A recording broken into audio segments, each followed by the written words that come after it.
नमस्कार। आप सभी का स्वागत है। आज हम व्यावसायिक बस्टन business budgeting by M R Agarwal की बुक में से पेज नंबर 3.23 पर अंकित एक एग्ज़ाम्पल को सॉल्व करेंगे। ये एग्ज़ाम्पल कल जो व्याख्यानमाला थी उसी का एक भाग है। कल आपको मास्टर बजट या प्रमुख बजट के बारे में बताया गया था। मास्टर बजट या प्रमुख बजट सारांश रूप में दोबारा बता देता हूँ कि मास्टर बजट या प्रमुख बजट वह बजट होता है जिसमें सभी बजटों का समावेश होता है। उसमें सारी इन्फॉर्मेशन जो बिजनेस से संबंधित होती है वह उपलब्ध होती है, अर्थात क्या विक्रय है, क्या प्रॉफिट है, क्या ग्रॉस प्रॉफिट है, क्या फैक्ट्री एक्सपेंसेस है, क्या सेल्स एक्सपेंसेस है, क्या ओवरहेड्स है। इन सब चीज़ों के बारे में संपूर्ण जानकारी और सूचनाएं होती हैं। और साथ में संपत्ति, दायित्व और लाभों का नियोजन किस प्रकार से किया गया है, उन सब बातों का ब्यौरा भी मास्टर बजट में होता है। कई विद्वान इसे संक्षिप्त लाभ हानि खाता और चिट्ठा भी कहते हैं, या संक्षिप्त में ये भी कहा जा सकता है कि लाभ हानि खाता और चिट्ठा जो होता है वह संस्था का मास्टर बजट होता है, अर्थात इसमें सभी बजटों का सारांश प्रस्तुत किया जाता है। तो आइए देखते हैं 3.23 नंबर 23 नंबर पर एग्जाम्पल नंबर 12 ये मैं आपको पढ़कर सुना रहा हूँ। एक ग्लास निर्माणी कंपनी आपसे निम्नलिखित सूचना से वर्ष का मास्टर बजट तैयार करवाना चाहती है। A glass manufacturing company requires you to prepare the master budget for the year from the following information। आपको सेल्स दिया है। सेल्स में टफ एंड ग्लास 3 लाख रुपए, bent tough and glass 5 lakh रुपए, direct material cost 60% of sales, direct wages 20 worker at the rate of 150 per month, factory overhead जिसमें indirect labour, work manager, foreman 500 per month, 400 per month, stores and spares 2.5 on sales, depreciation on machinery, light and power, repair and maintenance, other sundries ये आपको दिया है 10% on direct wages, administrative and selling and distribution expenses 14,000 per year. तो ये सूचना आपके सामने दे रखी है और इसमें आपको मास्टर बजट का निर्माण करना है। मास्टर बजट जिसका फॉर्मेट आपके सामने है मास्टर बजट, और इसका सॉल्यूशन भी आपके सामने है। मास्टर बजट लिखा है ऊपर और राइट हैंड साइड पीरियड लिखा है, कौन सी अवधि से संबंधित है। यदि प्रश्न में अवधि दे रखी हो तो उस अवधि को यहाँ पर आपको मेंशन करना है। सेल्स आपको दे रखी है, टफ एंड ग्लास 3 लाख रुपए, तो आपने 3 लाख रुपए लिखा है इसमें। और उसके बाद बेंट टफ एंड ग्लास 5 लाख रुपए, टोटल हो गया 8 लाख रुपए। Then total sales is equal to 8 lakh, 8 lakh रुपए टोटल सेल्स है। लेस किया cost of production as per cost of production, cost production budget. Direct material है 60% ऑफ सेल्स गिवन है, तो 8 लाख का 60% 4,80,000 रुपये। डायरेक्ट वेजेस गिवन है 20 workers eight the rate of 150 per month, तो 20 वर्कर है 150 से मल्टीप्लाई करने और 12 से मल्टीप्लाई करने, 20 multiply by 150 and multiply by 12, तो ये टोटल आया 36,000। प्राइम कॉस्ट हुआ अपना 5,16,000 रुपये। फिर इसमें आपको फैक्ट्री ओवरहेड जोड़ने हैं, जिसमें दो भागों में इसको क्लासिफाई किया है। फैक्ट्री ओवरहेड को वेरिएबल और फिक्स्ड में आप पीछे वाली स्लाइड में देख सकते हैं। वेरिएबल और फिक्स्ड में किस तरह से फैक्ट्री ओवरहेड को क्लासिफाई किया है। Variable stores and spares 2.5 on sales का 2.5, 8 लाख सेल्स है, उसका 2.5 20,000। लाइट एंड पावर गिवन है 5,000 और रिपेयर्स एंड मेंटेनेंस 8,000 गिवन है। तो ये चीज़ें जो है आपकी वेरिएबल है और ये चलेगा, सेल्स होगा तो ही आपका ये खर्चा होगा, अदरवाइज़ ये खर्चा नहीं होगा। मतलब फैक्ट्री चलेगी तो ही आपका ये खर्चा होगा, अदरवाइज़ ये खर्चा नहीं होगा। और सेल्स के ऊपर ये डायरेक्टली कनेक्टेड है, तो इस तरह से ये खर्चा जो है आपका वेरिएबल है। और फिक्स्ड चार्जेस है जिसमें आपका वर्क मैनेजर सैलरी है। तो वर्क मैनेजर सैलरी गिवन है, देखें work manager salary 500 per month है तो 6,000 हो गया। फोरमैन सैलरी 4,000 पर मंथ है तो 4,800 हो गया। डेप्रिसिएशन गिवन है 12,600 एज इट इज लिख दिया। सन्ड्रीज और स्टोर्स दिया हुआ था, सन्ड्रीज है, अदर सन्ड्रीज है 10% ऑन डायरेक्ट वेजेस। तो डायरेक्ट वेजेस हमारा 36,000 है, उसका 10% 3,600 है। इनका टोटल किया 5,16,000 प्लस 33,000 प्लस 27,000 जो आपके सामने दिखाई दे रहा है, इसको जूम करके आप देख सकते हैं।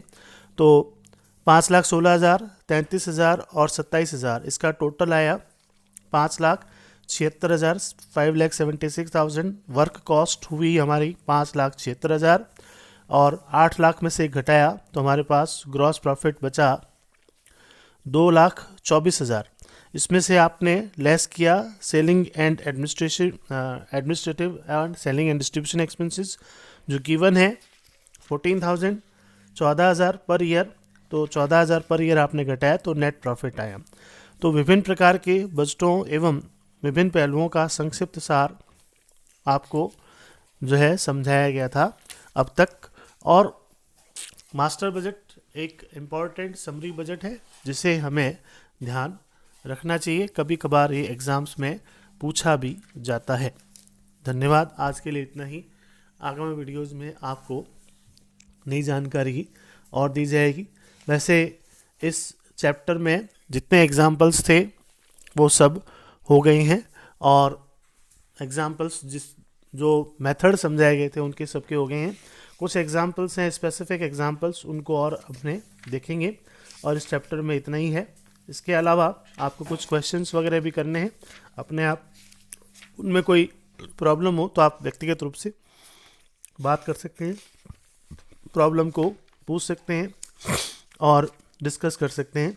तो आपकी बुक में एक टेबल भी दी गई है, उस टेबल में आपको ये बताया गया है कि जो अलग अलग बजट्स हैं उन बजट्स को किस आधार पे बनाया जाता है, उसमें क्या शो किया जाता है और किस पर वो आधारित होते हैं और उसमें क्लासिफिकेशन किस प्रकार से उसको किया जाता है। मतलब बजट बनाने का आधार जो है उसको क्लासिफाई किन किन आधारों पे करते हैं। जैसे सेल्स बजट है, सेल्स बजट जो है एस्टिमेटेड सेल्स और प्रोडक्ट के लिए बनाया जाता है, जिसको सेल्स मैनेजर बनाता है और based upon historical analysis of sales business conditions, reports by salesman, market analysis, special conditions.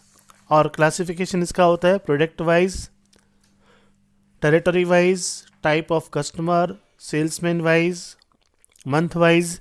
जैसा भी क्वेश्चन में दिया गया हो उसको आपको जो है क्लासीफाई करके दिखाना है। और क्लासिफिकेशन का अर्थ ये है कि ये क्लासिफिकेशन जो है आपका लेफ्ट हैंड साइड रहेगा और बेस रहेगा इसका। जैसे प्रोडक्ट है, मान लीजिए ABC 3 प्रोडक्ट है तो साइड में आपका ABC 3 प्रोडक्ट होंगे और उसके जो बजट है लास्ट ईयर का, करंट ईयर का और नेक्स्ट ईयर का, वो आपका राइट हैंड साइड में उसके कॉलम्स होंगे अलग अलग, सबके टोटल्स होंगे ऐसे ही टेरिटरी है, मान लीजिए जोन वाइज है तो north zone, south zone, east zone और वेस्ट जोन है।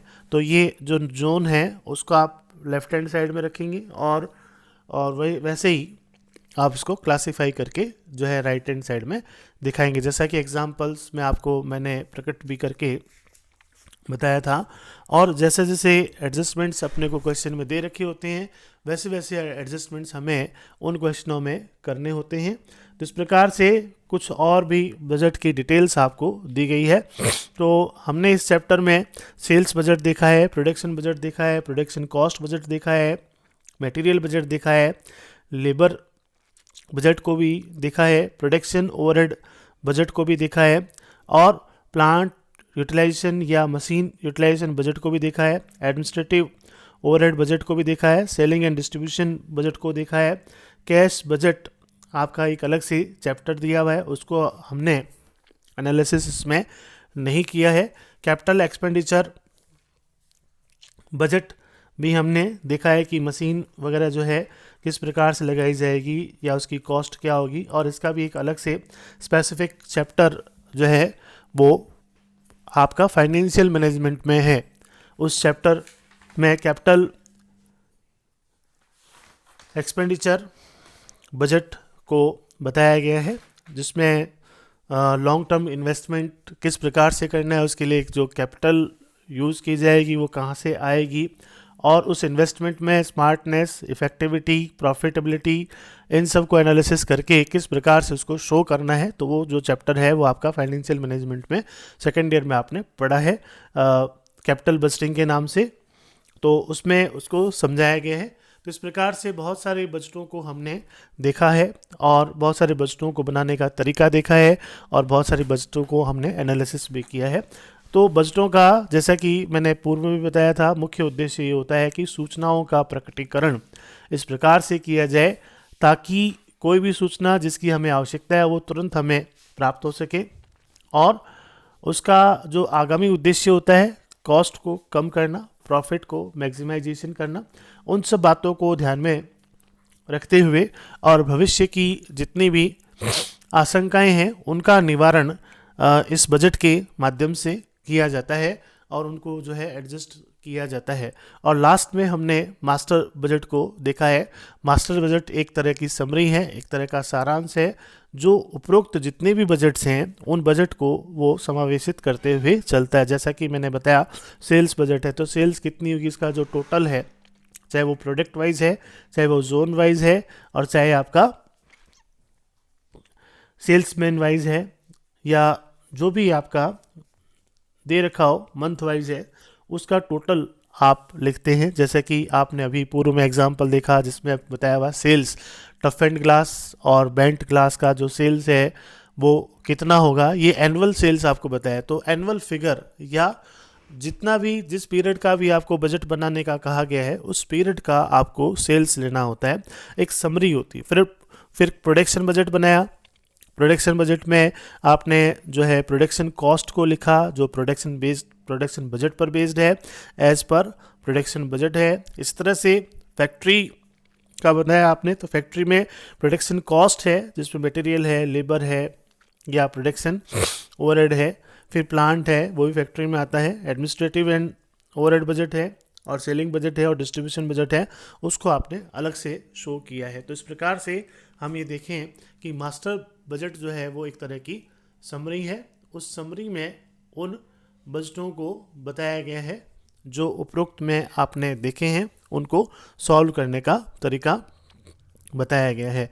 तो इस प्रकार से हमने जो है बजट से संबंधित जितनी भी इम्पॉर्टेंट जानकारी थी इन बजटों से रिलेटेड वह हमने देख ली है। कुछ इम्पॉर्टेंट एग्जाम्पल और भी हैं, उन एग्जाम्पल्स को आपको जो है सॉल्व करना है, आपको बुक अरेंज करनी है। जैसा कि मैंने आपको पिक्चर लगा दी है, उस पिक्चर में देख करके आप बुक को अरेंज कर सकते हो।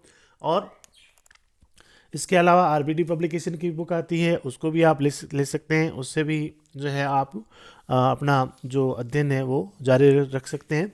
तो इस तरह से कोई भी प्रॉब्लम होती है तो आप जो है आसानी से मेरे से संपर्क करके अपनी समस्याओं का निराकरण कर सकते हैं। तो अब आगामी वीडियोज़ में हम जो है और बजट को देखेंगे। और आज के लिए इतना ही। धन्यवाद।